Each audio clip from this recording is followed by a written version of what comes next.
So today just wanted to go over um, revisiting fundamentals.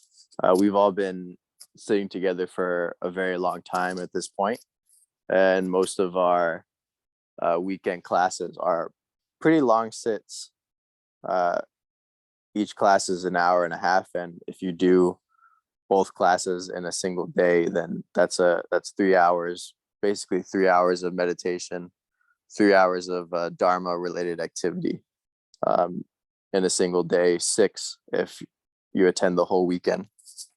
So the as important as these longer sits are, and as important as um, more dedicated time to practice is, like doing retreats or um, doing extended sessions when you can on the weekends.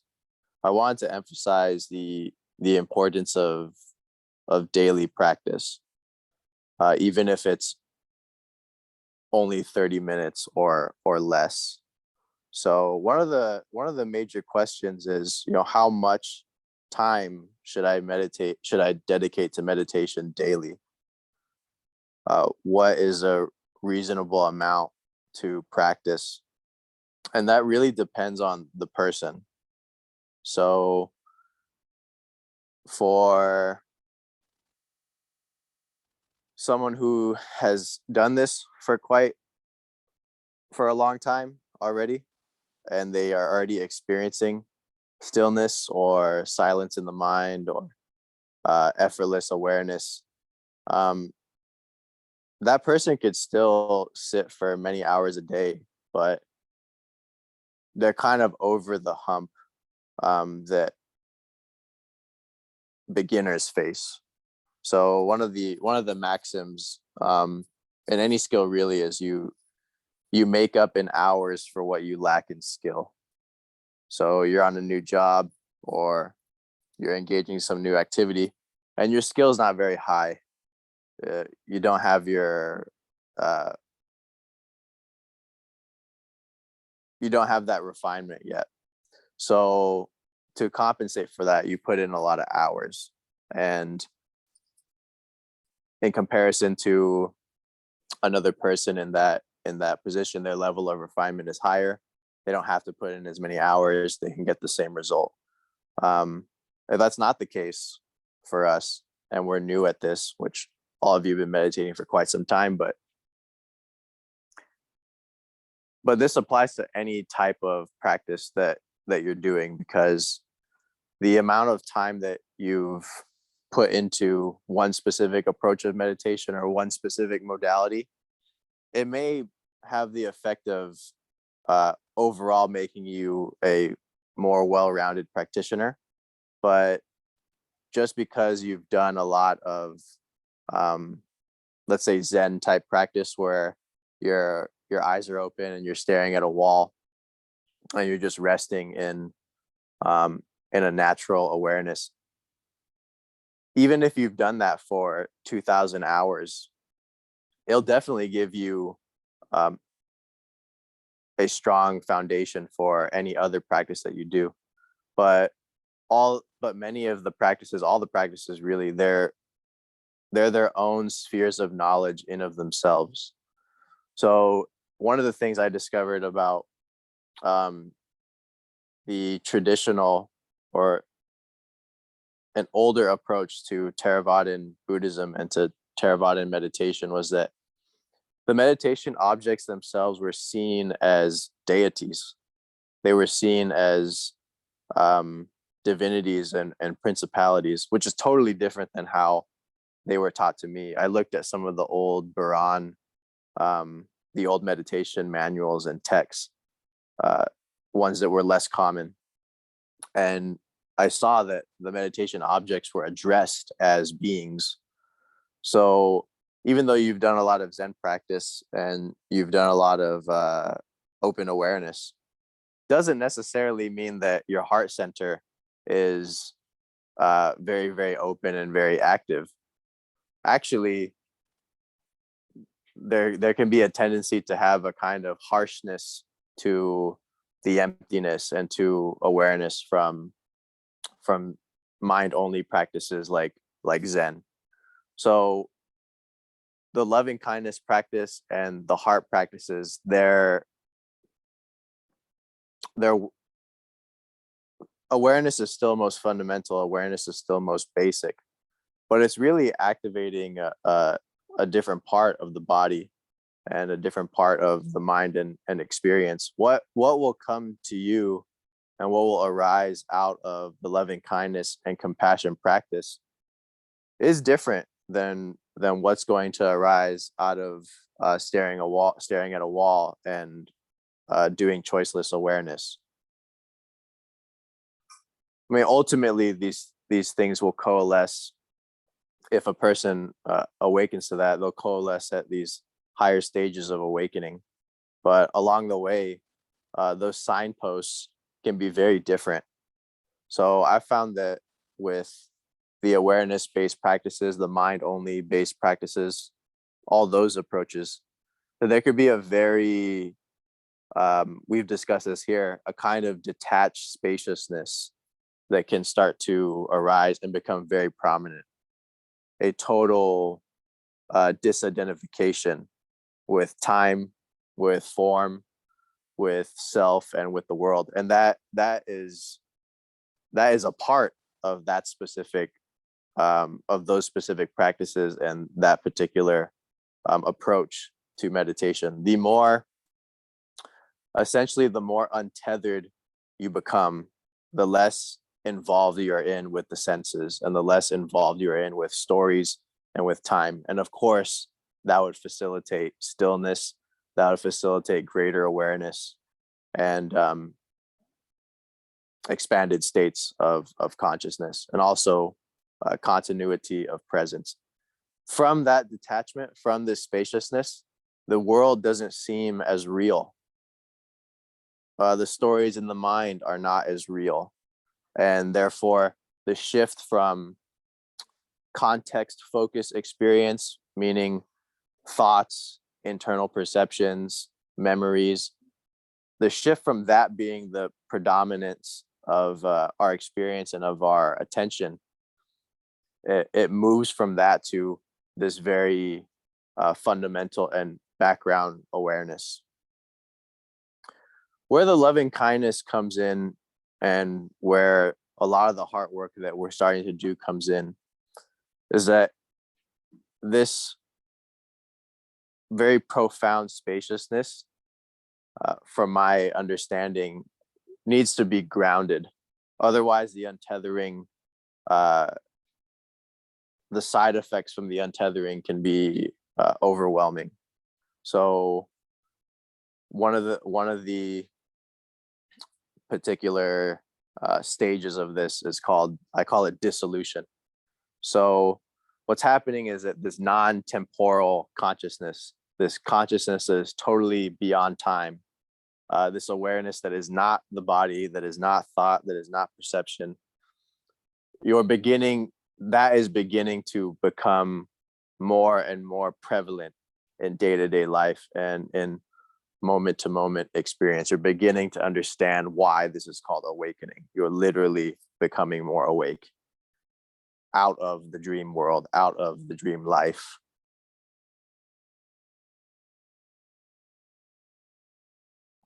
So this kind of non-attachment, this kind of disenchantment with things facilitates that. But what can happen is this sense of self that was previously very invested and built on those thoughts, built on those perceptions, built on those pursuits. Now that there's a shift from context to this, or now that there's a shift from content to this larger, more fundamental awareness, it's like all of the things that are based on that content are now under assault. Your capacity to earn a living, your capacity to experience left brain functioning, your capacity to be involved in the line of work that you've been involved in for a very long time, the dreams and the plans and just the entirety of the person that you've been for the last most of your life is now undergoing very, very radical transformation. So the dissolution is for the sense of self, but this awareness, the presence, is actually unchanging. So what is dissolving is a sense of me. But this tends to be happening oftentimes when we're not in the depths of presence. So when that unchanging awareness, when that unchanging presence is there, there may not be the sense of dissolution. The sense of dissolution follows after the fact.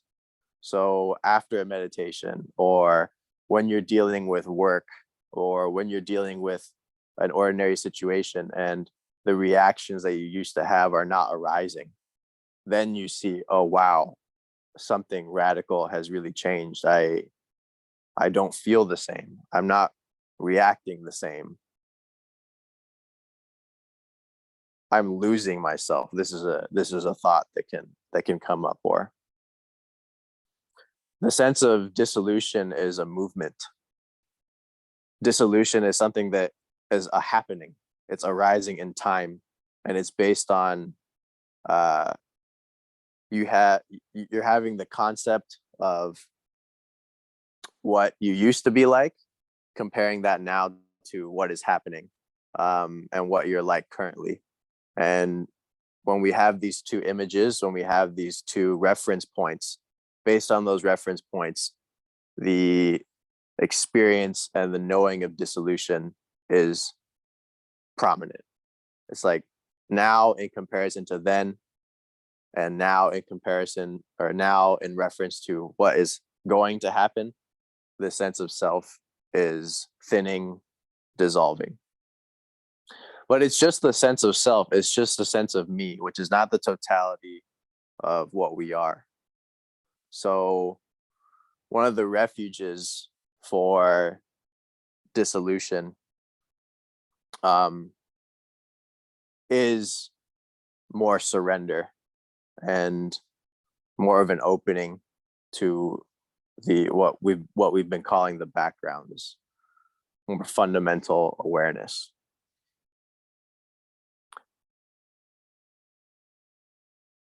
How does this tie into a daily practice? For some of us that are going through this or going through something similar to it, I think that doing daily heart work or doing daily practices that have to do with grounding is very useful. So all of the loving kindness work and all of the compassion work, this is very related to the material dimension. The objects are familiar objects. The object is the physical body, for example, or the object is suffering that we've experienced. The object is suffering that someone else has experienced. The object is, in loving kindness, the goodness in ourselves, or the goodness in others. These are very grounded objects when you compare them to non-dual spaciousness. These are very familiar, very tangible objects when we compare them to choiceless awareness. So the function isn't just to have the heart open and become more loving. That's obviously a benefit. But one of the major functions is that this non-temporal consciousness beyond time, as it's manifesting, can be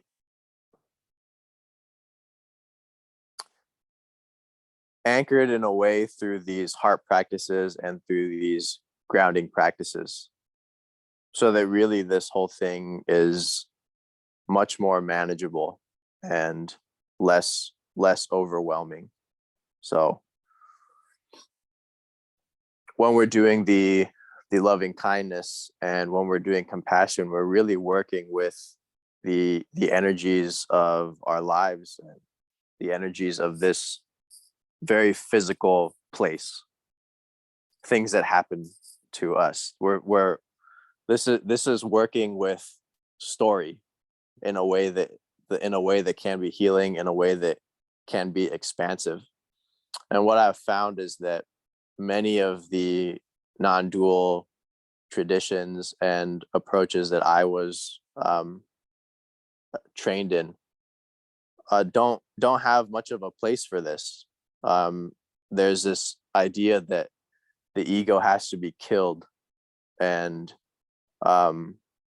completely made to submit to this divine will. And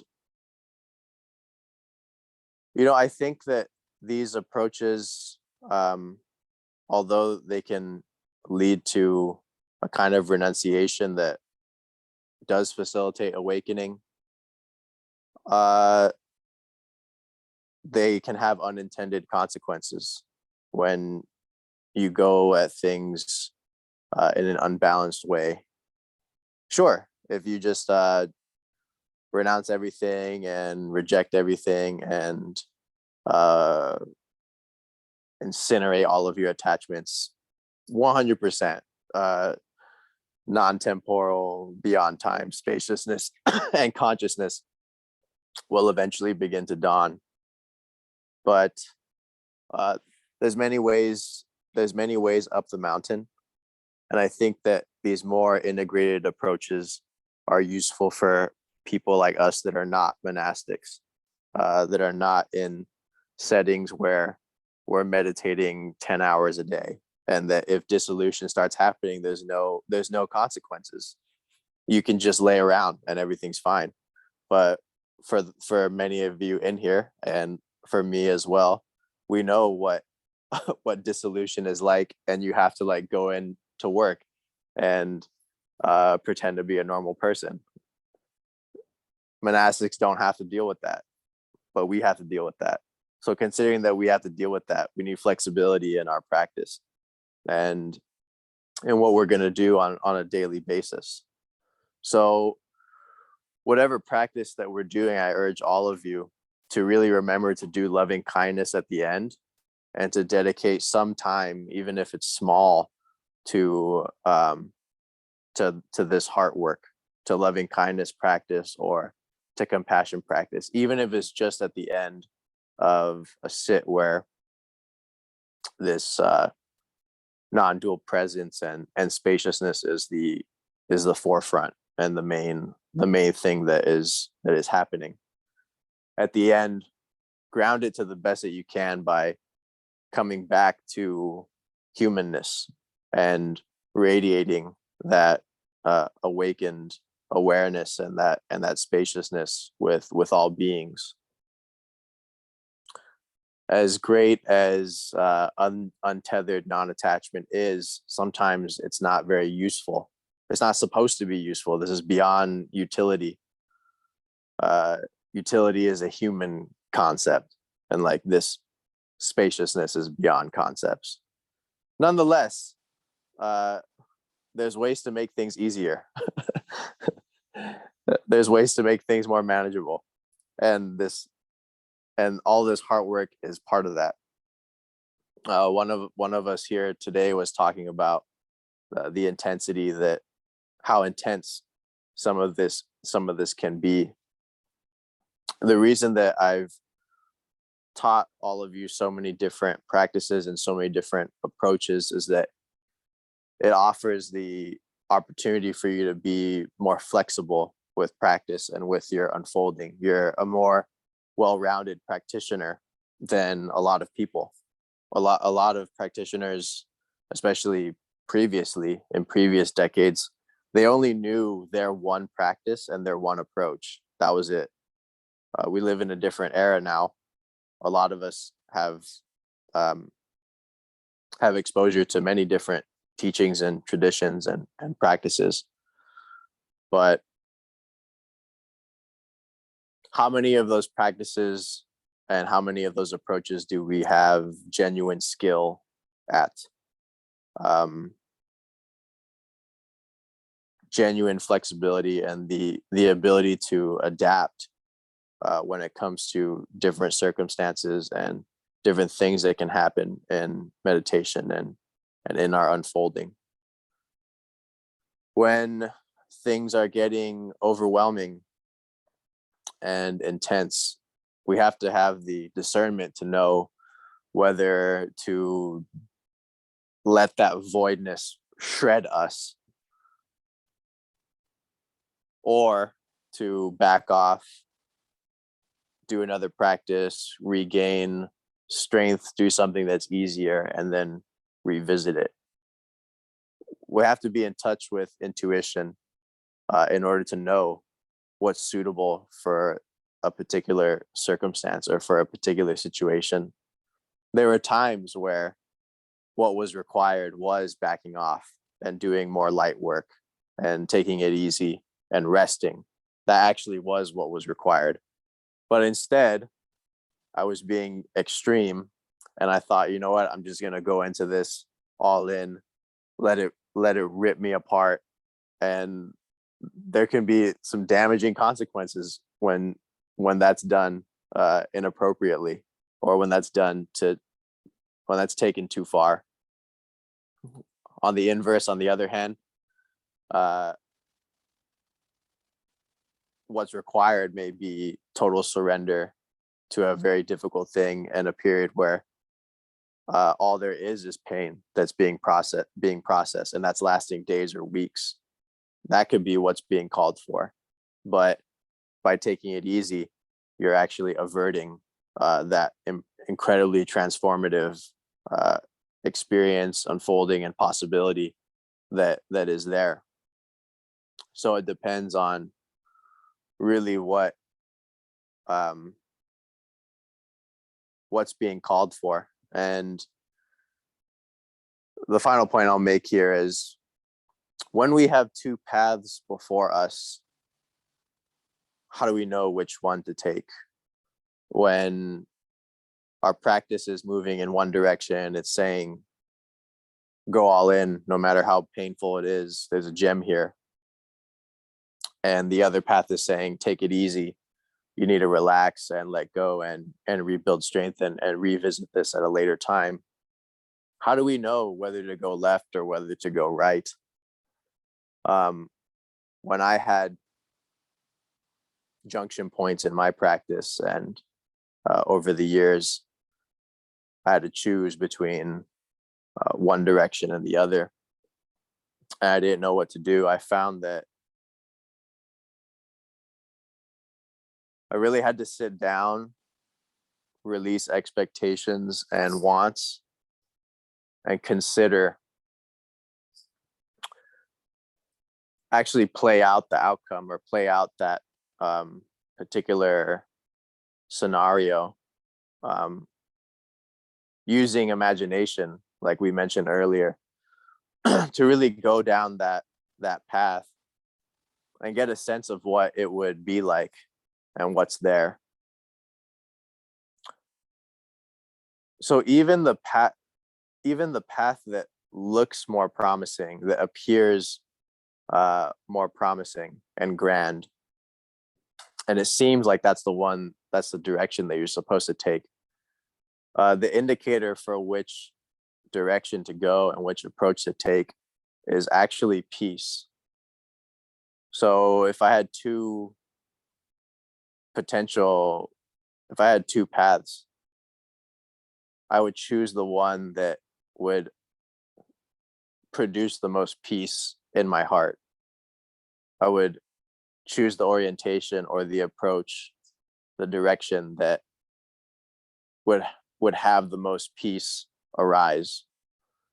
So oftentimes there was an approach or even a situation that seemed like that was absolutely the better thing to do. But when I went there in my imagination, when I went there in my heart, I found that actually that wouldn't provide as much peace. Actually, even if it was better, even if it seemed better initially, it wouldn't be better in the long run. So it takes discernment, it takes intuition, and really feeling a thing out and sitting with something.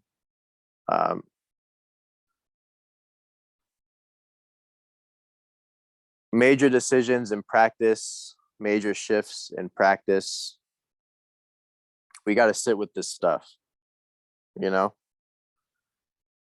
as hasty and as fast as we want to be. Sometimes a critical juncture, you got to stand there for a while before you walk left or before you walk right, and stand there for as long as you need to, and really see and sense to the best that you can what's before you and what's going to lead to the greatest amount of inner peace. Because one of them may be more glamorous. You may you may get some superpowers fast and have some incredible stuff happen, but you go there in your mind and you're like, doesn't feel too peaceful actually. Interesting. You look at the less glamorous path, and for some reason there's just this resonance in your heart when you surrender and you have that, you really go through that that particular path in your mind, and then test it later, repeat it. repeat it at a later time and many times, and see if if the peace that you feel from that that possible scenario is genuine. So okay, everyone, well, as usual, I talked way longer than I was supposed to, and let's just sit. We all know the drill, so let's just stay in silence for about 40 minutes, and we'll do loving kindness at the end.